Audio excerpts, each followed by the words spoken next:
নমস্কার। বাংলার মানবাধিকার সুরক্ষা মঞ্চ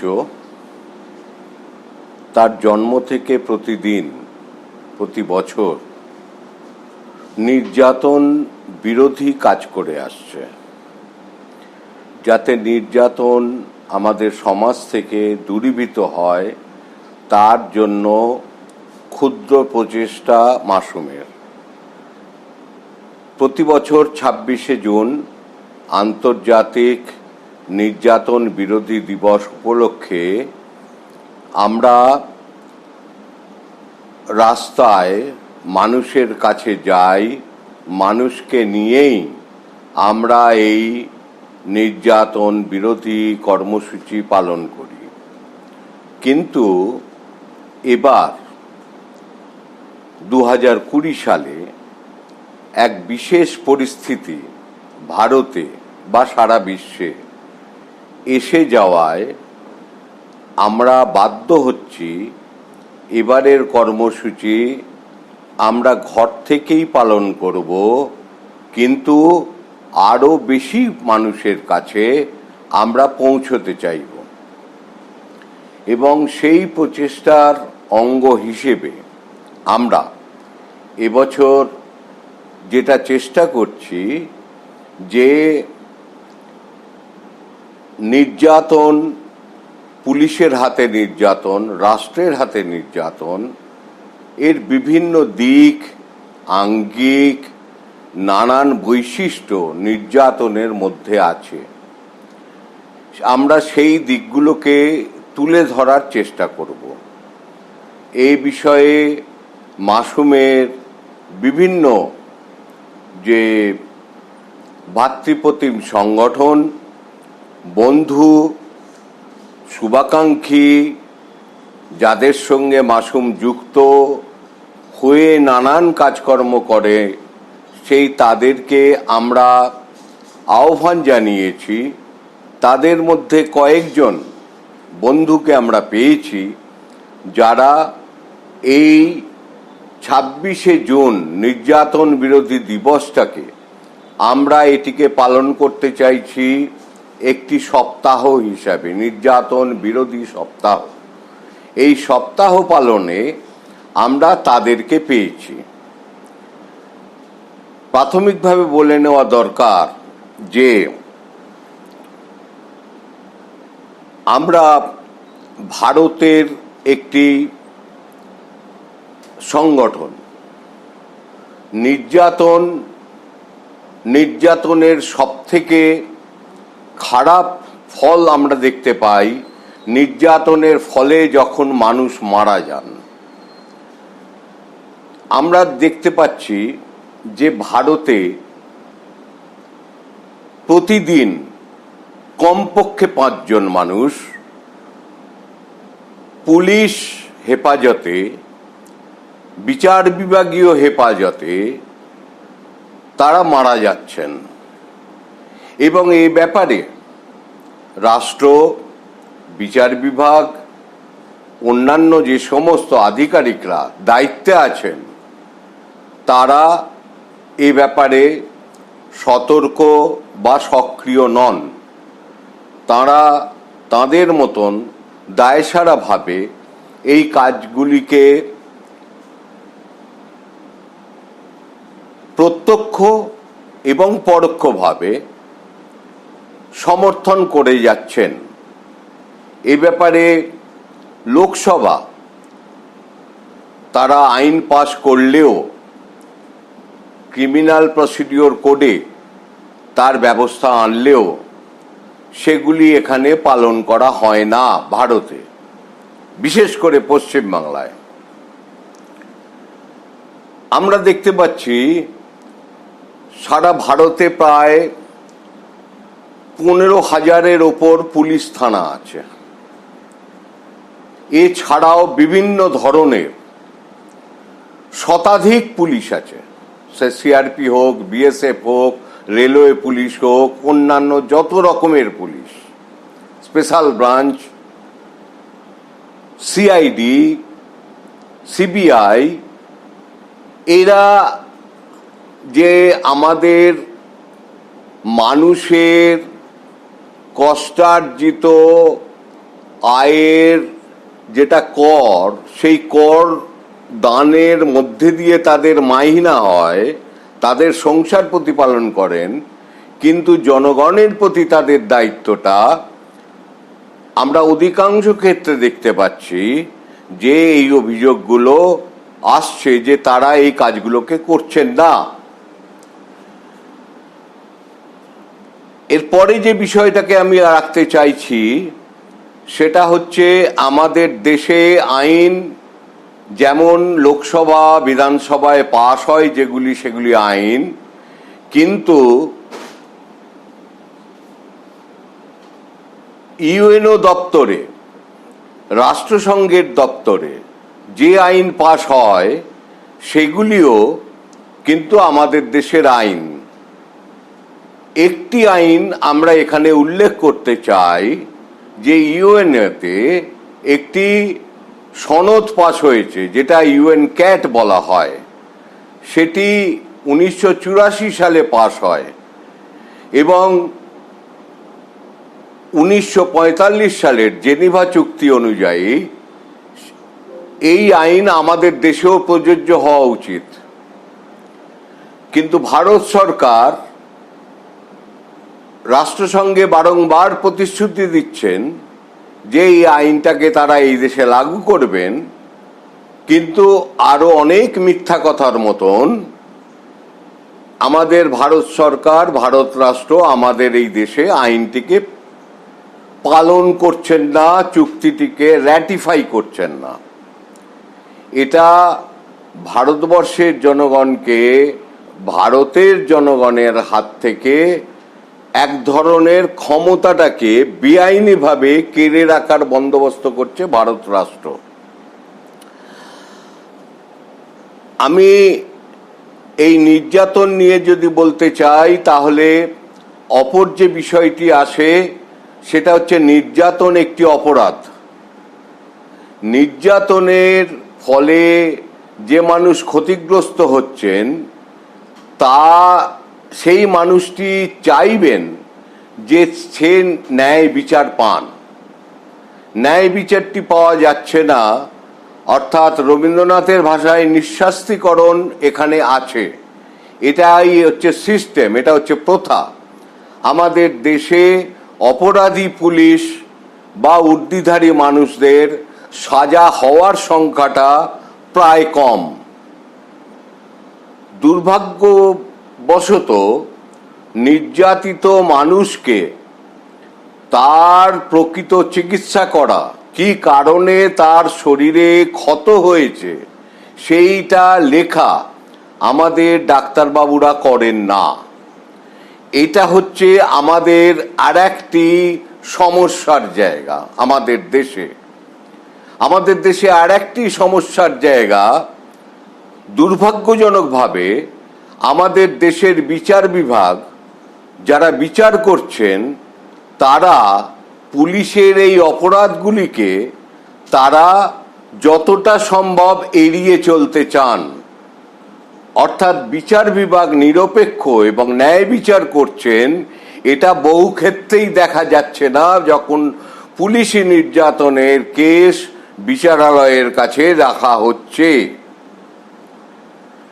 এবং অবশ্যই বলা উচিত যে প্যারিস প্রিন্সিপালের পরে 1993 এর পরে সারা পৃথিবীতে যে মানবাধিকার সংগঠনগুলি সরকারের পৃষ্ঠপোষকতায় আইন তৈরি করে গড়ে তোলা হয়েছে, আমাদের দেশের এনএইচআরসি, ডব্লিউবিএইচআরসি বা উইমেন কমিশন বা শিডিউল কাস্ট ট্রাইব কমিশন, এই কমিশনগুলিও এই বিষয়কে অ্যাড্রেস করতে, সেটাকে যথাযথভাবে ধরতে তারা অপারগ হচ্ছে, তারা ব্যর্থ হচ্ছে।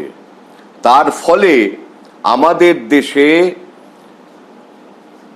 আইনের শাসন আর থাকছে না। আমাদের এটা হচ্ছে সমস্যার জায়গা। এই নির্যাতন নারী, পুরুষ, এবং অন্যান্য লিঙ্গ, তাদের উপরেও এই রাষ্ট্রের নির্যাতন কিভাবে কাজ করে তা আমরা আপনাদের কাছে রাখব। আমাদের বন্ধুরা অনেকেই সসম্মানে তারা আমাদের কৃতার্থ করেছেন, তারা এই বিষয়ে তারা তাদের অভিজ্ঞতার কথা বলবেন। সেখানে সিকিম হাইকোর্টের প্রধান বিচারপতি ছিলেন শ্রী মলয় সেনগুপ্ত, তিনি থাকবেন। আবার সারা পৃথিবী ব্যাপী নির্যাতন বিরোধী যে সংগঠন আছে, যাকে ইংরেজিতে ওএমসিটি নামেই তারা পরিচিত, তার সাধারণ সম্পাদক জেরাল্ড, তিনি থাকবেন। থাকছেন এশিয়ায় নির্যাতন ব্যাপারে বলবেন এশিয়ান অ্যালায়েন্স এগেনস্ট টর্চার, তার সম্পাদক মণ্ডলীর সদস্যা শ্রীমতী ভাটিয়া, এবং এশিয়া ব্যাপী বিভিন্ন সংগঠনের যে যৌথ মঞ্চ ফোরাম এশিয়া, তার ডাইরেক্টর শ্রী মুকুন্দ কাট্টেল বলবেন। সুপ্রিম কোর্টের প্রখ্যাত আইনজীবী এবং মানবাধিকার কর্মী শ্রীমতী বৃন্দা বলবেন সংস্কৃতি,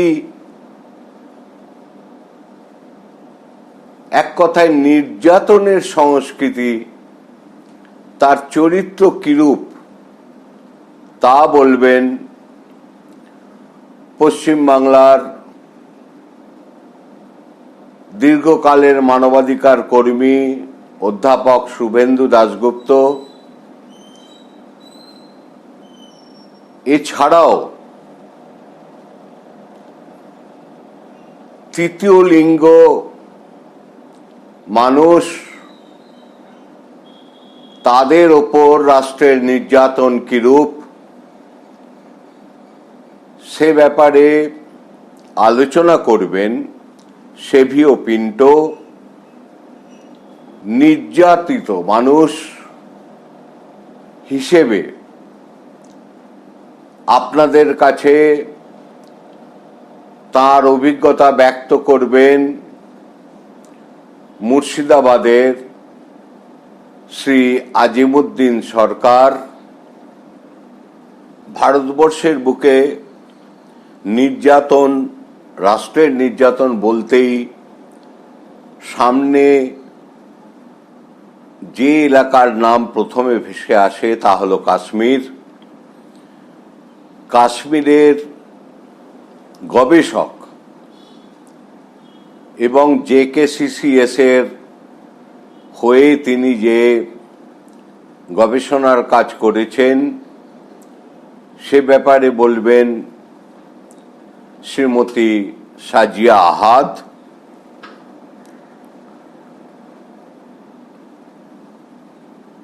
ভারতের প্রতিবেশী রাষ্ট্র বাংলাদেশ, আমাদের ওপার বাংলার সুপ্রিম কোর্টের আইনজীবী এবং সারা পৃথিবীব্যাপী পরিচিত মানবাধিকার কর্মী, অধিকার সংগঠনের সাথে যুক্ত আদিলুর রহমান, তিনি বলবেন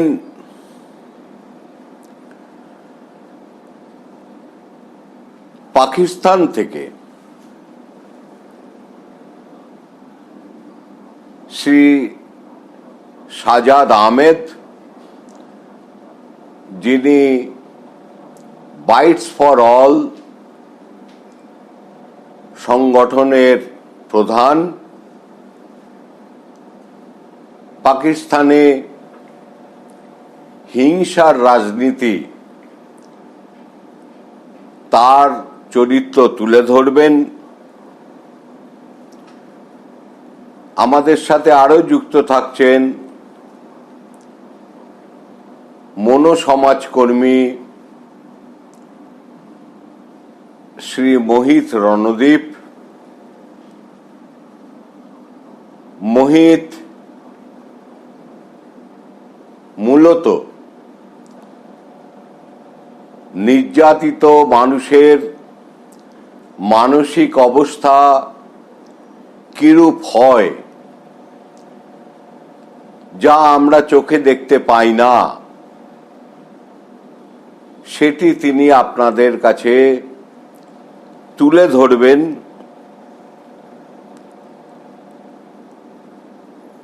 ভারতে এক বিশাল সংখ্যক মানুষ আছেন যাদেরকে শূদ্র বলা হয়। এনারা অচ্যুত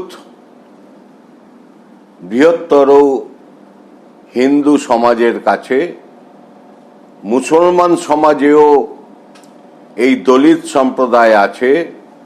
সারা ভারত জুড়ে আন্দোলন করছেন যে গুটি কয়েক মানুষ দলিত মানুষদের হয়ে তাদের অধিকারের জন্যে।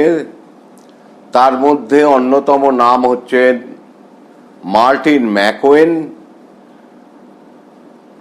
তিনি এই আলোচনা চক্রে উপস্থিত থাকবেন।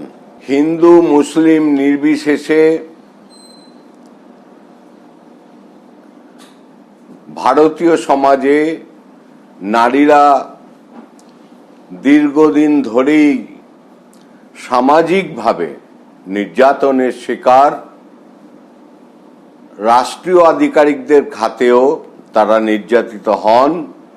সেই বিষয়ে বলবেন দিল্লি বিশ্ববিদ্যালয়ের শিক্ষিকা শ্রীমতী আকশা আঘা। আপনারা সকলেই জানেন যে নির্যাতন, রাষ্ট্রের নির্যাতন যদি কোনো মানুষের ওপর হয় তাহলে তা প্রমাণের জন্য ভীষণ ভীষণ এবং একান্তভাবেই প্রয়োজন চিকিৎসকের শংসাপত্র। আমাদের সমাজে আমরা দেখতে পাচ্ছি সরাসরি যুক্ত না হয়েও চিকিৎসকেরা কিরকম ভাবে নির্যাতনের সাথে যুক্ত হয়ে পড়ছেন। নির্যাতনের ক্ষেত্রে চিকিৎসকের দায়িত্ব, এই বিষয়ে বলবেন শ্রমজীবী হাসপাতালের সম্পাদক ডাক্তার অনিল সাহা।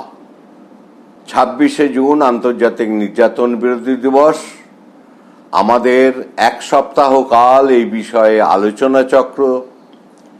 আজ প্রথম দিন 20শে জুন। আজকে এই বিষয়ে আলোচনা করবেন আমাদের বন্ধু ওএমসিটির তিনি সাধারণ সম্পাদক জেরাল্ড। তিনার আলোচনার বিষয় হচ্ছে নির্যাতন এবং নিঃশাস্তিকরণ, torture and impunity.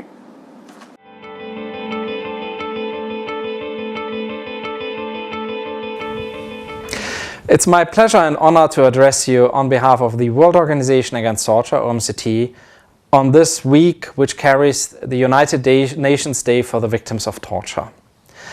The OMCT is a global civil society network believing that it is time to end and eradicate torture.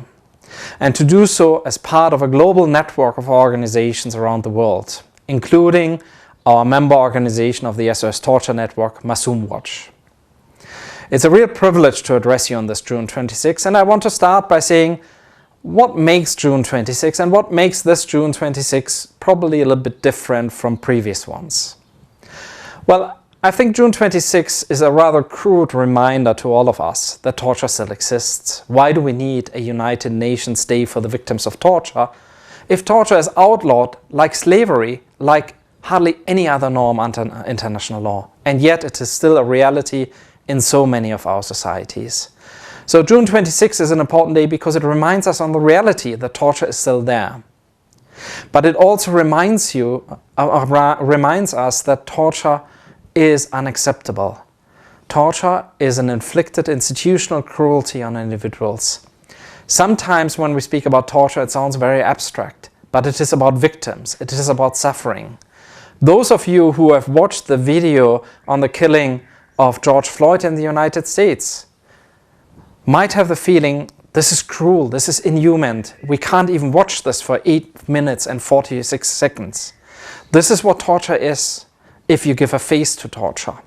And I think June 26 is a reminder of this and also a call for us to speak about torture, that it is not a taboo, that it is in our society, that we have to eradicate it. But torture, and I think this is very often forgotten, not only destroys the individual, it stays with people all their lives. It affects societies, families, communities. It is absolutely detrimental to the rule of law, to development, to security. It is a disease in our societies, and the cause of torture is much larger than we usually recognize. And I think this is also one of the conversations we have to have on June 26. Now, this June 26 is a special June 26. We've all gone, or we are still going through periods of confinement at home. We all have seen what is happening in the United States in a well-established democracy in terms of police accountability, police abuse. We have today the spotlight on many of the issues that are torture or produce torture. We've seen the vulnerability of people.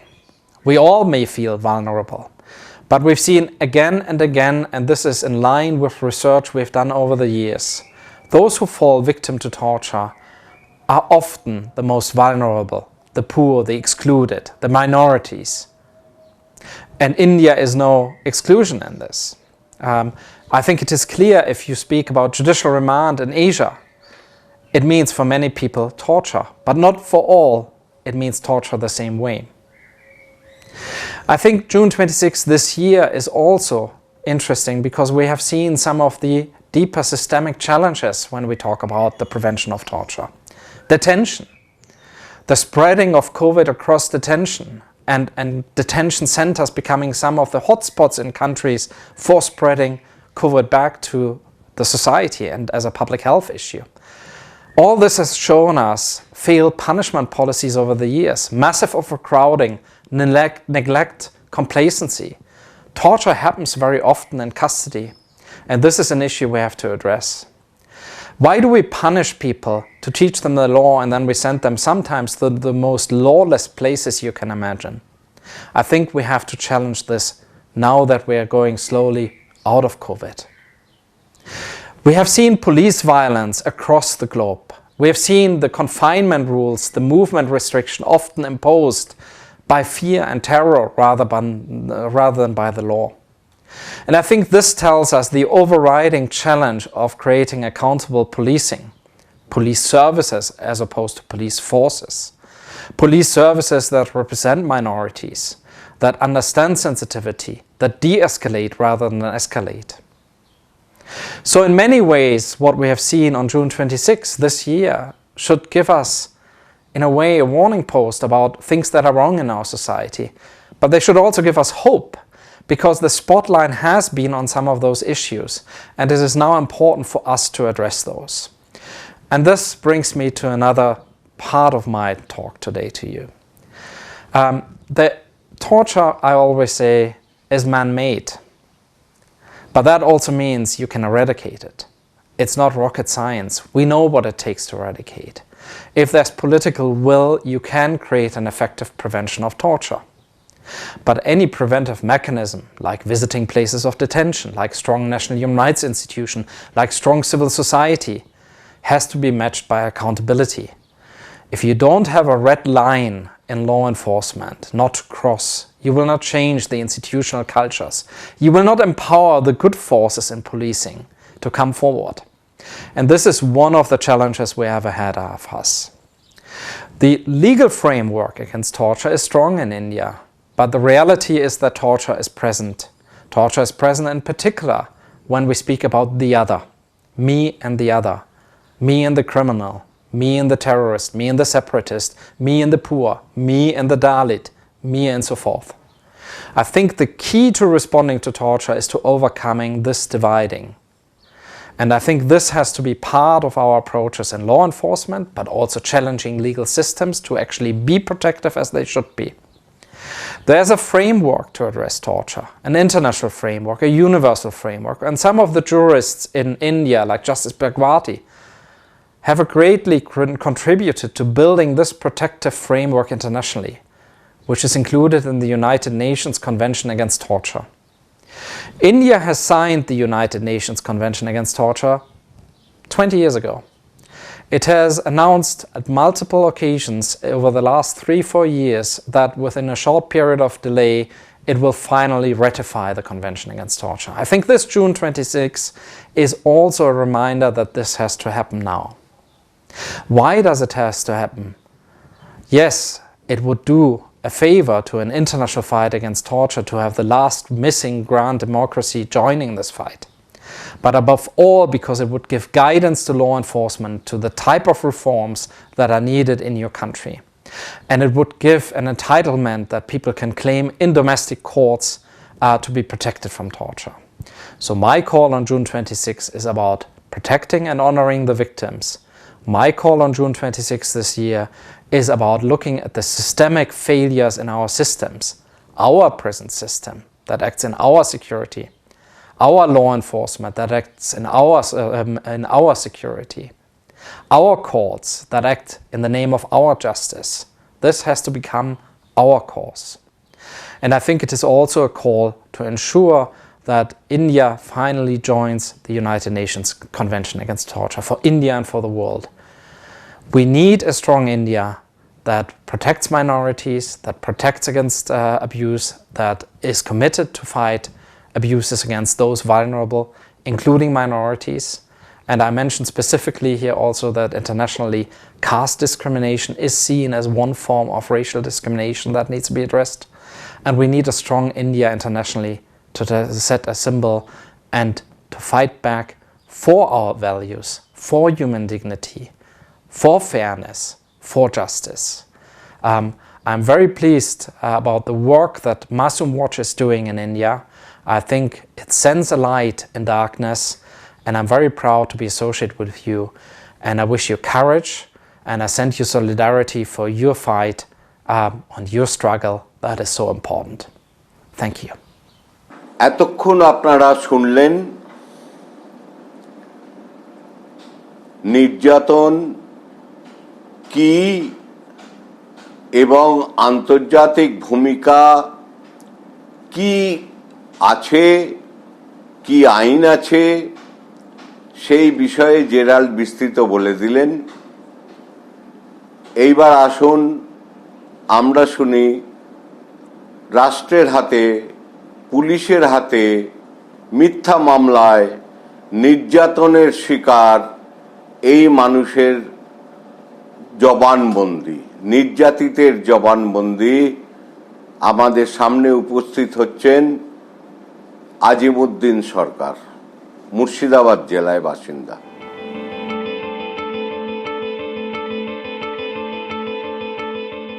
আমার নাম আজিমউদ্দিন সরকার। আমার বাড়ি হচ্ছে Bardhanpur, Raynagar 2 block, Raynagar থানা, district Murshidabad. আমি একজন সমাজকর্মী হিসাবে এলাকায় দুস্থ মানুষের পাশে থাকতাম, কাজ করতাম।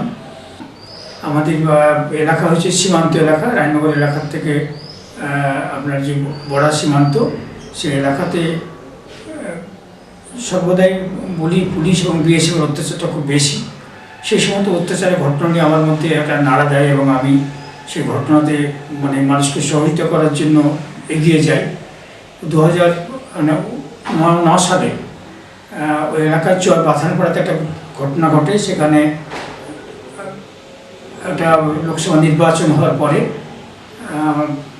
একটা ঘটনা ঘটে যায় রেজাল্ট হওয়ার পরের দিনই, এবং সেখানে মানুষ মেরে দেয় পুলিশ, এবং পুলিশ মার্ডার হয়ে যায় মানুষের দ্বারা। সেই ঘটনা নিয়ে ব্যাপক পুলিশ অত্যাচার নেমে আসে এবং 30-এর উপরে মহিলাদের উপরে শারীরিক, মানসিক, দৈহিক এবং শ্লীলতাহানি, এমনকি তার পাশবিক অত্যাচারে তারা শিকার হন। সেই ঘটনা নিয়ে কোনো রাজনৈতিক দল এগিয়ে না গেলে তাদের প্রতি আমার মনের বাড়ে, ক্ষোভ বাড়ে। এবং সেই সময়তেই মাননীয় কিটিরে মহাশয় মাসুম মানবাধিকার বাংলা মানবাধিকার সুরক্ষা মঞ্চ, তিনারা সেই ঘটনায় যান ফ্যাক্ট ফাইন্ড করতে, ঘটনা পরিদর্শন করতে, এলাকার খোঁজখবর রাখতে। আমরা সেখানে সহযোগিতা করি এবং সেই সময় ভিকটিমদেরকে তার সামনে নিয়ে আসি এবং সেই ভিকটিমদের পাশে মাসুম দাঁড়ায়। মাসুমের এই কাজে অনুপ্রাণিত হই এবং সীমান্ত এলাকার সমস্ত ঘটনাটি আমি তখন মাসুমকে সহযোগিতা করার জন্য মানসিকভাবে আমি তৈরি হয়ে যাই। পরবর্তীকালে মাসুম আমাকে ডিএইচআরএম হিসাবে এইসব কাজকর্মের পরিপ্রেক্ষিতেই নিয়োগ করেন এবং আমি তখন ওই এলাকার বিএসএফের অত্যাচার, পুলিশের অত্যাচারের সমস্ত ঘটনা নিয়ে ভিকটিমদের ফ্যাক্ট ফাইন্ড আমি করি। বিশেষ করে রায়নগর থানায় এসব ফ্যাক্ট ফাইন্ড করতে গিয়ে, এবং এলাকাটা মূলত সীমান্তবর্তী এলাকা হওয়ার কারণেই ওখানে ভাঙন এবং খরা খুব ভয়ঙ্করভাবে মানুষকে বিধ্বস্ত করেছে, এখনও করছে। সেই বিপন্ন মানুষ যাদের অধিকাংশের জীবন জীবিকার খুব কষ্ট হয়, সেই জীবন জীবিকা নিয়ে আমরা লড়াই সংগ্রাম করেছি। করতে গিয়ে দেখা গিয়েছে যে পুলিশ সেটা ভালোভাবে চায়নি। আমরা সেই পুলিশের রশির শিকার হয়ে যাই এবং পুলিশ সেই সময়তে আমাদেরকে নানাভাবে ফাঁসানোর চেষ্টা করে। 2012 সালে আমরা যখন চরের বিদ্যুতের নিয়ে এবং সেখানকার মানুষের রেশন কার্ড নেই, মানুষের জীবন জীবিকা নেই, সেই সমস্ত আন্দোলন যখন করছি, তখন পুলিশ সে আন্দোলন থেকে আমাকে বিব্রত করার জন্য বা আমাকে তার থেকে মানে সরিয়ে দেওয়ার জন্য আমার দাদার বাড়িতে আক্রমণ করে 2012 সালে, এবং দাদার বাড়িতে নানাভাবে অত্যাচার হয়। সেসব ঘটনা আমি এসডিওকে, ডিএমকে এবং এসপির কাছে কমপ্লেন করি, তদন্ত হয়, কিন্তু সেটা কেস হয়েছে, আজও তা কোনো আমি বিচার পাইনি।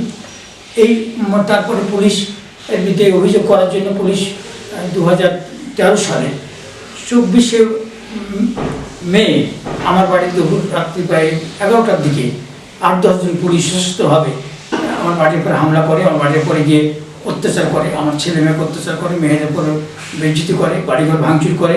সেই সময় আমি মাসুমের কাজে কলকাতায় ছিলাম। কলকাতায় ফেরার পথে বহরমপুর পৌঁছে সেই সময় আমি খবর পাই, এবং খবর পাওয়ার পরেই আমি অফিসকে জানাই যে আমার অত্যাচার হলো। তারপরের দিনই আমি ডোমকল এসডিওকে, বহরমপুর ডিএমকে এবং এসপিকে ঘটনা জানিয়েছি। পরে তদন্ত হয়েছে, আমি আজ তার বিচার পাইনি এবং সেটা সেই অবস্থাতে আছে। পুলিশের বিরুদ্ধে অভিযোগ করার জন্য পুলিশ আমাকে তখন নানাভাবে মিথ্যা কেসে ফাঁসানোর চক্রান্ত করে, চেষ্টা করে, এবং পুলিশ আমাকে প্রথমে একটি মানে পাসপোর্ট অ্যাক্টে আমাকে মামলা দেয় এরপরই, এবং তারপরে পুলিশ আমাকে আরও কিছু ঘটনায় আমাকে প্রতিদিনই আমার গতিবিধির নজরদারি রাখে, যাতে আমি কাজকর্ম করতে না পারি, মানুষের সঙ্গে যেতে না পারি, মানুষের ঘটনা নিয়ে আমি যাতে কোথাও মুভ না করি, এবং পুলিশ আমাকে বিব্রত করতে থাকে। ইন দ্য মিন টাইম 2014 সালে 15ই ফেব্রুয়ারি রায়নগর থানায় একটা ছেলেকে তুলে নিয়ে এসে মার্ডার করে দেয় বিপ্লব কর্মকার। সেই ঘটনাটা আমি ফ্যাক্ট ফাইন্ড করি এবং সেই ঘটনা নিয়ে তাকে আইনি পরিষেবা দেওয়ার জন্য মাসুমের দ্বারস্থ হই। মাসুম সেই ঘটনায় লিগাল সাপোর্ট দেয় লালবাগ কোর্টে এবং কলকাতা হাইকোর্টে। এই কেসটা তোলার জন্য পুলিশ আমার উপরে নানা অত্যাচার করে, বিভিন্ন রকমের মাফিয়া দিয়ে আমাকে থ্রেট করে যে কেস যদি না তুলে নেওয়া হয় তা আমাকে নানা রকম কেসে, রেপ কেসে ফাঁসানো হবে, এনডিপিএস কেসে ফাঁসানো হবে, অস্ত্র কেসে ফাঁসানো হবে, আর পরিবারকে শেষ করে দেওয়া হবে, কুকুরের মতো মেরে দেওয়া হবে, রাস্তায় ফেলে মেয়েদেরকে বিচ্যুতি করা হবে। এভাবে পুলিশ আমাকে নানাভাবে আমাকে মানে প্রকাশ্য হুঁশিয়ারি দেয়, লোকমাপ ছেড়ে দেয়, যেখানে রাজনীতি তাদের আমাকে হুঁশিয়ারি দেয়। আমি বলি যে কেস আমি তুলতে পারবো না, আমার তোলা সম্ভব নয়, যে ভিকটিম তাকে দিয়ে কেস তুলতে হবে, যদি পারেন তাকে বলুন, আমি দায়িত্ব নেবো না কেস তোলার। পরে কেস না তুললে কোনো ইস্তার নাই। তারপরে আমার উপরে আমাকে রেপ অ্যান্ড পক্সো কেসে ফাঁসাই 2খানা, আমাকে এনডিপিএস কেসে ফাঁসায়, আমাকে আরও অনেক কেসে ফাঁসায়, আমাকে বাড়ি থেকে আমাকে তুলে নিয়ে এসে আমাকে জেলে পাঠায় এবং আমার হাত পা এবং এই পা সমস্ত ভেঙে দেয়, মাজা ভেঙে দেয়, বুকের অত্যাচার করে, মুখ দিয়ে রক্ত ওঠে, অনেক ঘটনা ঘটায়। তারপরে আবার আমাকে আমি হসপিটাল থেকে জেল থেকে আমি বাঁচি এবং ছাড় পাই এবং হসপিটাল থেকে চিকিৎসা নিয়ে বাড়ি ফিরি। তারপরে পুলিশ আবার আমাকে রেপ কেস পক্সো কেসে ফাঁসায় এবং আমাকে তুলে নিয়ে আসে, এসে আমাকে বহরমপুর এনডিপিএস কোর্টে আমাকে চালান করে। সেখানে আমি প্রায় ৭৭ দিন জেলে থাকি। জেলে থাকার পর 2015 সালের 8ই ডিসেম্বর সেখান থেকে আমি রিলিজ হই এবং সেখান থেকে আমাকে মাসুম চিকিৎসা করার জন্য অফিসে নিয়ে যায়। আমি তারপরে এলাকা ঢুকতে পারি না, প্রায় 2 বছর আমি এলাকা ছাড়া থাকি। আমার পরিবার বিপন্ন হয়, নানাভাবে আমার পরিবার অসহায় বোধ করে, ভয়ঙ্করভাবে আতঙ্কিতভাবে থাকে। ছেলে মেয়েদের কোনো নিরাপত্তা নেই, যখন সেখানে তাদের উপরে নানা রকমের মিথ্যা কেসে ফাঁসানোর রকমের মানে ষড়যন্ত্র চক্রান্ত চলে, হুমকি চলে, শাসানি চলে, সবসময় তাদেরকে একটা ত্রাস সৃষ্টি করে। এই অবস্থার মধ্যে দিয়ে আমি যখন প্রায় 2 বছর পরে 17 সালে এনডিপিএস হাইকোর্ট করে আমি যখন বাড়ি ফিরলাম, বাড়ি ফেরার পরে আবার আমাকে সেই কাজ থেকে বিরত করার জন্য আমাকে নানা রকমের এখনও হুমকি দেওয়া হচ্ছে। বিশেষত ওই রাজীব মোল্লা এবং ওখানে বিএসএফ বেশ কিছু মানুষকে আপনার হাত পা ভেঙে দিয়েছিল, সেসব কেস আমি মাসুমের কাছে আমি ফ্যাক্ট করেছি। বাবু বলে একটা ছেলে কাহারপাড়া, তাকে বিএসএফ মানে পিটিয়ে বেরিয়ে দিয়েছিল, সেই কেসে আমি ফ্যাক্ট করেছি। আমি রিসেন্ট আকবর বলে একটা ছেলেকে বিএসএফ কদিন আগে কাহারপাড়ায় পিটিয়ে হত্যা করলো, সেই কেসে আমি ফ্যাক্ট করেছি। নামাজি বলে একটা মানুষকে বিএসএফ পুলিশ তুলে নিয়ে যে মানে ভেঙে হাত পা শেষ করেছিল, ইসলামপুর থানা বিপ্লব কর্মকারদের গ্রুপ, সেই কেসে আমি ফ্যাক্ট করেছি। এরকম প্রায় 200-র মতন কাজ আমি ফ্যাক্ট করেছি, যেগুলো অনেক মানুষ ক্ষতিপূরণ পেয়েছে। অনেক মানুষ তারা আজকে এলাকায় বিএসএফের অত্যাচারের বিরুদ্ধে তারা এখনও লিগ্যাল সাপ মাসুমের নিয়ে লালবাগ কোর্টে, বহরমপুর কোর্টে, হাইকোর্টে তারা মুভ করছেন। এইসব ঘটনার কারণেই আমার উপরে পুলিশ এবং প্রশাসন, শুধুমাত্র 1-2টি থানার পুলিশ নয়, জলঙ্গি থানা, ডোমকল থানা, রায়নগর থানা, ইসলামপুর থানা, ইভেন রানীতলা থানা এবং এসপি থেকে শুরু করে টোটাল মুর্শিদাবাদ জেলার পুলিশ প্রশাসন আমাকে টার্গেট করেছে যাতে এই কাজটা আমি না করি, এবং এই কাজ করলে আমার পরিবার, আমার কোনো নিরাপত্তা থাকবে না, তাকে কুকুরছের মতো মেরে দেওয়া হবে। এরকম জায়গায় আমি ত্রাসের মধ্যে আজকে জীবন জীবন করছি। আমার সমস্ত শরীর আজকে পঙ্গু হয়ে গেছে, বাম পা ভাঙা, আমার মাজা ভাঙা, বুক দিয়ে আমি কথা বলতে পারি না। আমি আজকে অনেক রকমের রোগে আক্রান্ত হয়ে পড়েছি, শারীরিকভাবে খুব অসুস্থ। পরিবার খুব ভয়ঙ্করভাবে আজকে দুশ্চিন্তা এবং একটা আতঙ্কের মধ্যে আমার বসবাস করে। এই হচ্ছে আমার আজকে এই মানবাধিকার কর্মী হিসেবে আমার জীবন এবং আমার আজকে অবস্থান এরকম করছে। আমি আজও কোনো বিচার পাইনি, আজও আমি প্রতিকার পাইনি। এখন আমি মিথ্যা কেসে ফেসে আছি, রক্ষ কেসে ফেসে আছি। রিসেন্ট কেসের সাক্ষী হবে, সেই কেসে আমি আজকে ভয়ঙ্করভাবে আতঙ্কিত। এই কেসে হয়তো আমাকে যাবজ্জীবনের জন্য হয়তো কোর্টে ঢুকিয়ে দেবে, কারণ একটা পরিকল্পিত সাজানো কেস, যে কেসে কোনো ফাঁক রাখেনি, সেই কেসে সাজানো সাক্ষী দিয়ে তারা রাতদিন সাক্ষীদেরকে উদ্বুদ্ধ করছে আমার বিরুদ্ধে যেন জোরভাবে সাক্ষী হয়। এরকম জায়গায় দাঁড়িয়ে আছি। আমার আজকে এই অবজীবনের পরিণতির জায়গায়